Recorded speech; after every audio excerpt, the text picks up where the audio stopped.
دہلی کے India Islamic cultural centre میں گزشتہ شب معروف شاعر اور ادیب ڈاکٹر نور امروہی کے اعزاز میں استقبالیہ تقریب کا انعقاد کیا گیا، جس میں انہیں فخر امروہہ ایوارڈ سے سرفراز کیا گیا۔ اس موقع پر امریکہ میں مقیم ڈاکٹر نور امروہی نے کہا، آپ سبھی کی محبتوں اور خلوص کا شکریہ۔ میرا بنیادی مقصد اردو زبان کی ترویج اور امت مسلمہ کو درپیش مسائل سے نجات دلانا ہے۔ مسلمانوں کو حالیہ دنوں میں زندگی کے تمام شعبوں میں آگے بڑھنے اور ترقی کرنے کی ضرورت ہے۔ ہمارے پیغمبر محمد صلی اللہ علیہ وسلم کی زندگی مشعل راہ ہے، جس کو سامنے رکھتے ہوئے ہم زندگی کے تمام شعبوں میں آگے بڑھ سکتے ہیں۔ ہم لوگوں کو اپنے ساتھ اپنی قوم اور ملت کے افراد کی فکر کرنے کی ضرورت ہے۔ ڈاکٹر نور امروہی نبی کریم صلی اللہ علیہ وسلم کا ایک واقعہ سناتے ہوئے آپ دیدہ ہو گئے۔ پروفیسر اختر الواسع نے اپنی افتتاحی تقریر میں کہا کہ ڈاکٹر نور امروہی کی خوبی یہی ہے کہ وہ امریکہ میں رہ کر بھی ہندوستان کے لیے سوچتے ہیں، اردو زبان کے لیے کوشش کرتے ہیں۔ وہ صالح فکر کے حامل شاعر ہیں۔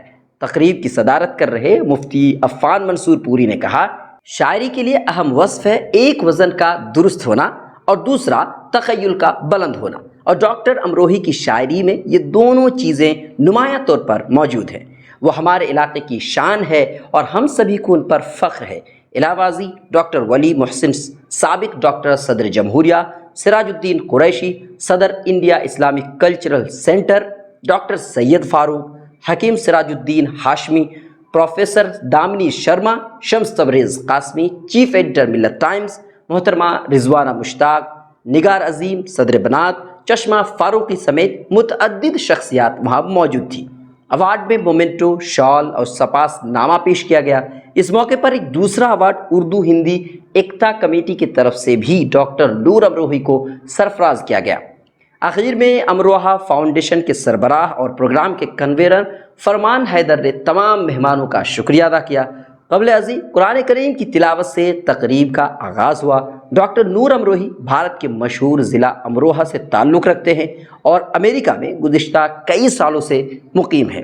وہ النور انٹرنیشنل اکیڈمی کے ڈائریکٹر اور معروف ادیب و شاعر ہیں۔ ان کے اشعار کا کئی مجموعہ شائع ہو چکا ہے، جسے عوام و خاص میں مقبولیت حاصل ہے۔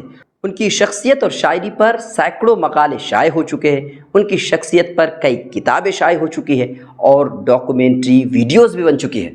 برطانیہ کے پارلیمنٹ میں بھی ان کے اعزاز میں ایک تقریب منعقد ہو چکی ہے۔ بیورو رپورٹ، ملت ٹائمز۔